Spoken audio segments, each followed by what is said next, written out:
We are currently recording on the Panasonic Lumix GH5, which is, my favorite camera ever made. Now, I very recently released a video stating that this is now like a perfect camera, and you all asked a lot of questions of how do I use the camera, what are my settings, what are my tips and tricks of how to get the most out of this 2-year-old monster beast.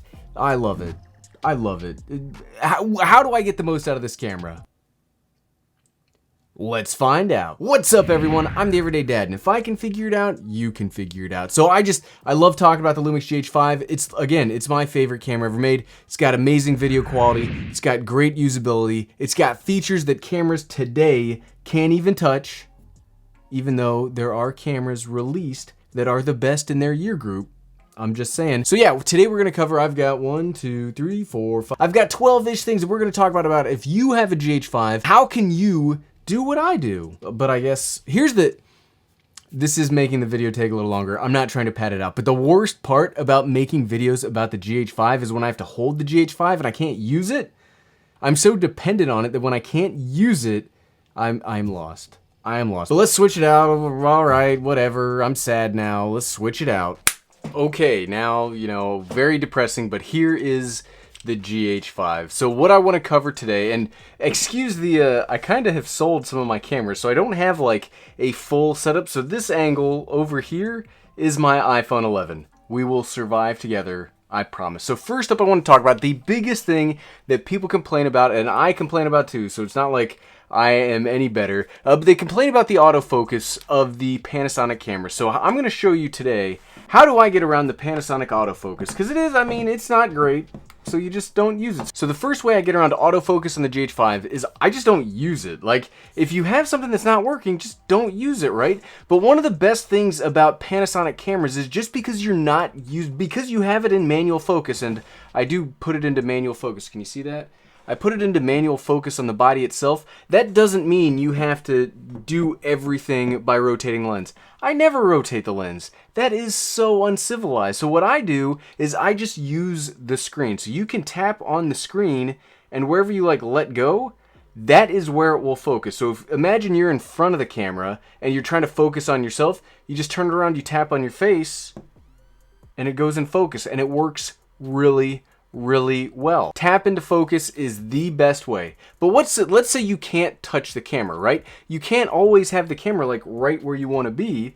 That's where you use the app. Now, this is my iPad mini. You don't necessarily have to use an iPad mini. You could use an iPhone, you could buy a cheap $50 cell phone. So long as it's got Android or Apple and it can run the app, you're perfectly fine. This is how I control the camera 95% of the time. And I even have this set up as a quick menu on top, and that's for the Wi-Fi connection. So you just pop it into the Wi-Fi connection, you go over to the app, and then just like you have control over the screen when you're right here, you can do the same thing from the app itself. So you can see here's the app. There's Stitch. We tap, oh wait, it's in autofocus again. So there's Stitch, right? You tap and you can focus. Tap and you can focus. And with this, you never have to physically touch the camera. That's it. So there are a lot of camera brands that have decent autofocus, but I won't use them. Like the Fuji X-T3, the Fuji X-T30, they have phase detection autofocus systems that work better than Panasonic's. But I've had problems, and their app is garbage. It's terrible. So I just never use it, and I can't use a Fuji camera because of that. Cameras like Sony have very good autofocus, so I don't have to worry about it. But this camera app is the best thing. One of the problems with Sony cameras, even Canon cameras, if you're sitting down and you want to change the settings in the camera, and I think we're skipping ahead a little bit. So that was tip number 1, was the autofocus. Tip number 2 is the app. So if you want to sit down and you just want to start working, you saw how quick it was to pair the GH5 to the app. This app is insane. So for example, if I had the GH5 where the A7 III was right now, and I wanted to change everything from the camera, I can change the white balance, I can change the ISO, the shutter speed, I can change the aperture, I can change the peaking, I can change the focus, I can change the picture profile, I can change everything. It makes the camera. This is 50% of the reason to buy the GH5. This app is crazy. I I love I love talking about the GH5, but this app is nuts. You should absolutely. Okay, let's go on to the next tip, and this is, what do we got here? Audio. So audio is very important for video. It's actually the most important for video. And like right now, you can probably tell a noticeable difference between when we started off with the GH5 to what we're using right now. Yes, it is a cheaper microphone. We're using the Rode Video Micro boomed overhead. It's doing pretty fine. For what it is, it's really good. The Panasonic, this is the DMW XLR1. It goes right on top of the camera. So what this does is this gives you two powered XLR ports on top of the camera, and it gives you some of the best audio that I've ever recorded. It doesn't take an extra battery. It doesn't take anything. It is a bit pricey. You can find them used from time to time on websites like B&H or Amazon or something like that. You go over to the audio settings, and it even shows that you've got the XLR on. So XLR mic adapter settings, very good audio. Look at that. 48 kilohertz. I'm not an audio engineer. I just know that when I turn this on and I use it, the audio I get is, it's crazy. I like, even when we've got just a 3.5 millimeter audio connected to the camera, you can also really have awesome control over the audio. So you can see here, we can lower the decibels to -12. Now, a lot of times on cameras, when you go to the lowest setting in their audio, it just stops recording audio. Here, when you go to the lowest, it lets you, so the reason you want to take that preamp all the way down is even though the preamp inside of the camera is great, you want the microphone to do as much of the heavy lifting as possible. And when you lower the preamp down, the camera's not doing any of the work. Some cameras, it's worse than others. Like Canon cameras have okay preamps, they're not the best. The Nikon cameras have really bad internal preamps, so you have to drop its recording or you're gonna get garbage audio. I wanna show you the next tip, and it's a feature called IS Lock. Now what IS Lock is, the stabilization you'll find in the GH5 is some of the best that you will find anywhere. Yes, Olympus has technically better. Yes, the G9 is better, but for what you get, you're not going to find much better. But there's a mode called IS Lock inside of the GH5, which also is a mode that I have quick set. When you have it turned on, it's basically like the camera's on a tripod. Look, so this is a non-stable, here, we'll do the focusing trick that we learned earlier. This is a non-stabilized lens. This is a prime lens, and I'm just hand holding it. And my back hurts because I'm like hunching over this to make sure this cable works with the thing. So I'm shaking a lot. The IS Lock makes this like, here, we'll do it one-handed. It's like having this on a tripod when you're hand holding it. It's crazy. I've said crazy. It's so good. Like right now, I'm talking, I'm caffeinated up, I'm in pain, I'm working with too short of a cable, and look how smooth that is. Look how stable that is. And it's an unstabilized lens. Tell me another camera that can do this that's not a Lumix camera with IS Lock.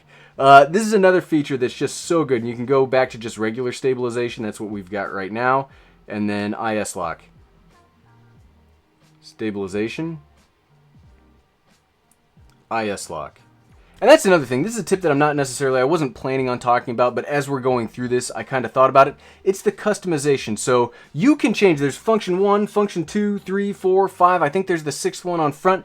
You can change all of these to be basically whatever you want inside of the camera. And all you do to change it is you press and hold. It brings up a quick menu, and then you can just pick whatever of these settings you want that button to do. Like this top one, F1, I have set to Wi-Fi so I can quickly connect it to the app. The front one I have set to focusing, so even if I have the camera in fully manual focus, the shutter button doesn't work to focus anymore. You see the shutter button's not working for focus. You can set this front button to still focus. So here, we'll unfocus. So then you just press, still focuses. So you can have the camera in manual focus, but still get one-shot autofocus with one of the custom buttons.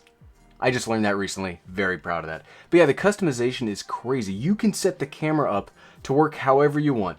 F1, like I said, is Wi-Fi. The front is focus. F5 is the IS Lock. F3 is the 4K live crop that we're going to talk about just here in a second, which is the next tip. You can set it up however you want. This is your camera. This is not Lumix's camera. This is not, well, this is the everyday. This is Gary's camera. But if you want to set it up differently, you can set it up differently. But let's talk about 4K live crop. So you heard me mention it in the perfect camera video, 4K live crop. So what you do, you pick the mode, and then you can select a start point and a stop point. You hit record, and then it does a pan, tilt, or zoom in camera. In camera.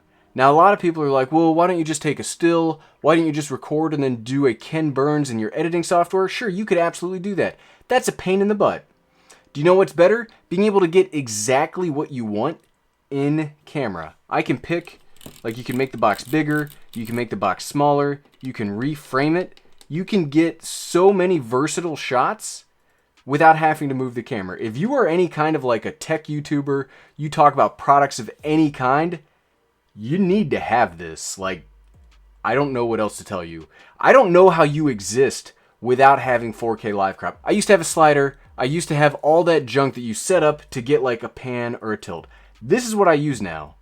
You see, this is a 16mm or a 32mm equivalent lens, and just from this camera, never moving, I can get every shot that I would want for B-roll. I never have to move it. I pan, tilt, zoom. I can crop as much as I want. This is the best feature in all of Lumix Cameradom. Panasonic, put it in everything. Put it in your TVs. I don't care. Like, you gotta have this in everything because this is the best feature on any camera ever. Two more tips to show you. If you're going to use this as a video camera, you should probably set it up to act more like a video camera. One of the benefits of having the Lumix GH5 is you can actually get this to use video terms. So one of the first things I do is I'll set this up to use shutter angle instead of shutter speed. So on a stills camera, you have shutter speed, which is how fast the shutter closes when you take a picture. For video, it does very similar. However, what you can do in the GH5 is set it up into shutter angle. So you go, you hit menu, you come over to the top movie mode, you go down to shutter speed gain operation. You can change it to a whole variety of settings. I like using ISO even though more traditional video cameras use gain.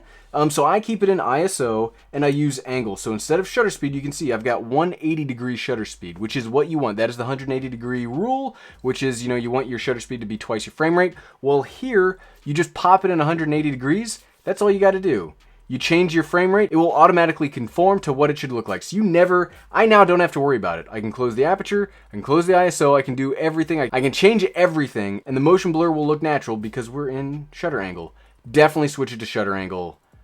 It'll save you so much headache. And then the last thing I really want to talk about, we've already talked about the stabilization, we've talked about the 4K live crop, but the last really, if you want to use this as a B-roll camera, it's the slow motion. The slow motion in this camera is second to none. And in here, it's called variable frame rate. So what you need to do, and you kind of have to fiddle with this a little bit. So if you want the 180 frames per second slow motion, which is what I use when I use this for B-roll when I'm doing it handheld, first you've got to drop it down to 1080p, 8-bit, 30 frames per second. I use 30 frames per second. If you use 24 frames per second, take it to 24 frames per second. So you got to take it to that first. And you can see here on the menu, it says VFR available. Then you can go back up to the top movie mode, variable frame rate, set, bring it all the way over to 180 frames per second. But you can also do 165 frames per second, 150 frames per second, 135, 120, 105, 90, 75. What other camera lets you do that? That's not a traditional video camera. The GH5 can. So you go over to 180, now you're in variable frame rate, which means because we're in the 180-degree shutter rule, it's going to be pretty dark. It's going to be pretty dark, so you got to bump up that ISO. You do have to actually manually focus in this mode. You can't use my little hack for that, but it's still got focus peaking. You can easily see when you're in focus. And then you do your crazy slow motion. I love it. But yeah, these are the tips that I use to get the most out of my Lumix GH5. It's so much. I'm glad that this series of videos is over so I can just go back to using it, because when I'm not using it, everything is so much more difficult. If you have a GH5, what are some of your favorite tips and tricks? Leave those in the comments below. And heck, if you went through this whole video and you didn't know that the Lumix GH5 is now a perfect camera, this video, go click on this video and watch it, and it will explain all of that to you why this is perfect. Thanks for watching.